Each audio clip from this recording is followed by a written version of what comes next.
welcome to the ID Talk podcast. My name is Peter Counter and I'm the editor-in-chief of FindBiometrics, where we are dedicated to providing guidance and leadership in digital identity and access management.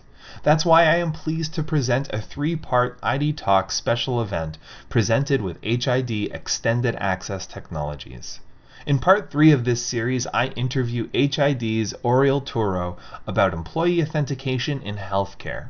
It's a fascinating conversation that sheds light on a crucial area in identity and access.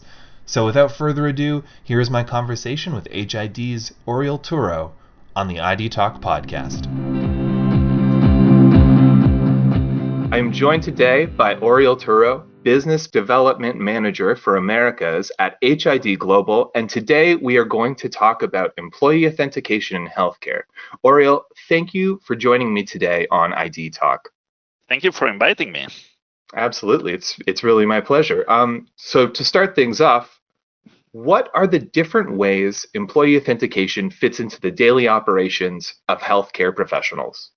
Currently, there are many different systems in a hospital or in a clinic that they require to have some sort of authentication. Those authentications could be related to something you know, for example, user and password, something you have. It can be your employee badge, or who you are. Typically, this is biometrics.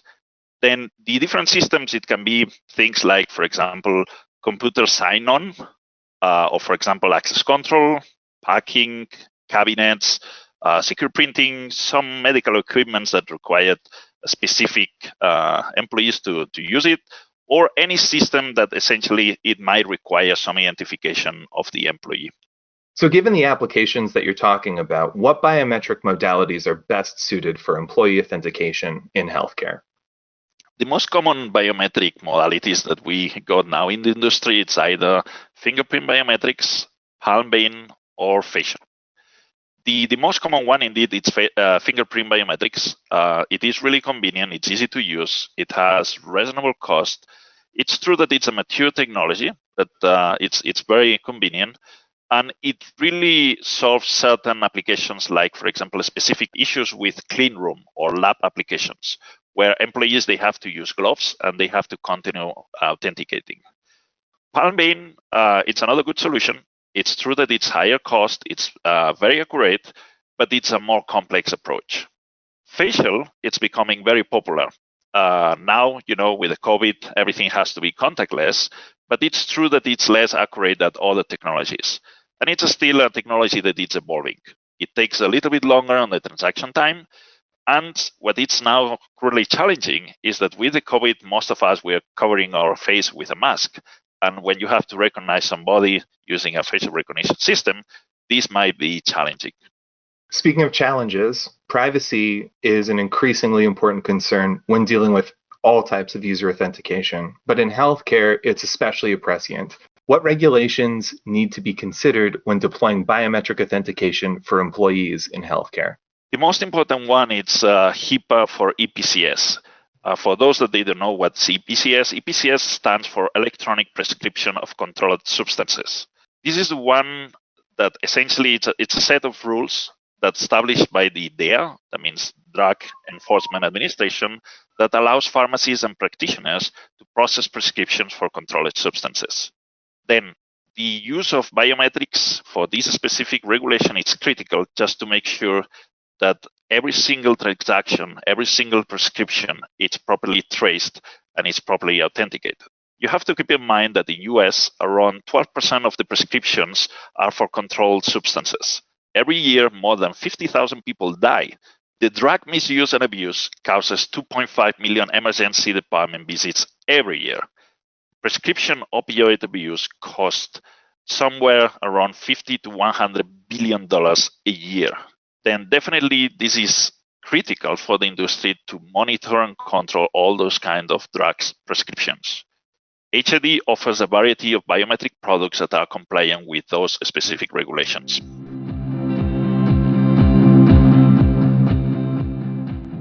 Healthcare organizations are faced with the need to optimize and upgrade operations, ensure a compliant environment, and deliver patient-centered care. Trust a vendor who can secure a healthcare environment at every touch point and for every use case in the healthcare journey. boost clinician and medical staff productivity, and improve patient care while lowering compliance risk. Fingerprint biometric solutions can help healthcare professionals who want to implement better employee authentication for safeguarding data privacy.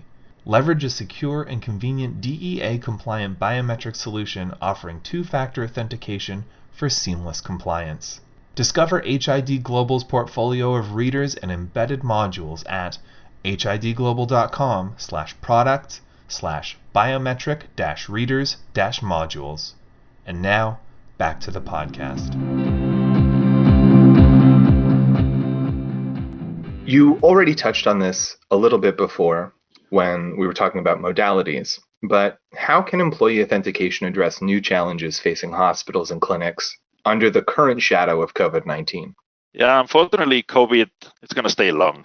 It has a high impact on the hospital and clinics with lots of implications. There are new processes, higher workload, limited resources, new dynamics that require new forms of security and system in place. It is critical to provide tools to employees to access hospital and clinic systems anywhere. For this reason, things like single sign-on, either using RFID cards or biometrics, is critical. Telehealth in healthcare is proven to work under certain specific circumstances. It's not rare that we do visit doctors remotely just because it's more convenient and avoids to have a physical contact. Remote employees are going to require to have access to the internal systems and information related to the patients. Then the use of biometrics and RFID is going to simplify the access to those applications and systems, and it's going to help as well to monitor and audit all the different transactions. This eliminates the use of shared passwords or similar solutions.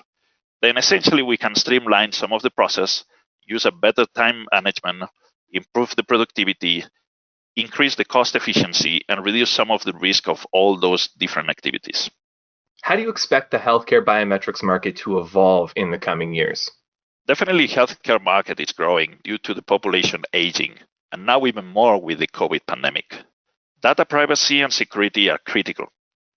Telehealth is going to be booming. There is more and more employees working remotely.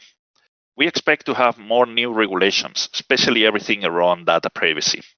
New technologies like facial might be used for certain applications like patient identification. People prefer now contactless solutions. The approach of using user and password will tend to disappear. It's not secure and it's not that convenient. Absolutely. Thank you so much again, Oriol, for joining me today on ID Talk. I learned a lot about healthcare biometrics and authentication. I hope to have you on the podcast again. Thank you to you. It has been a pleasure.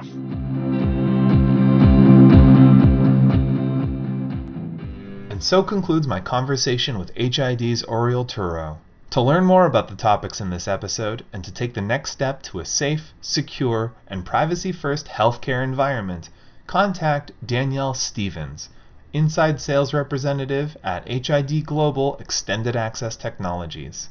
You can phone Danielle at 512-574-2693, or you can email her at danielle.stevens@hidglobal.com. That's DANIELLE.STEPHENS@hidglobal.com. I would like to thank Oriol again for joining me on this special episode. You can listen to the full HID Extended Access Technologies ID Talk special event by visiting FindBiometrics.com/podcasts. Our podcast theme music is by Logomrad. I have been your host, Peter Counter. Thank you for listening to the ID Talk podcast.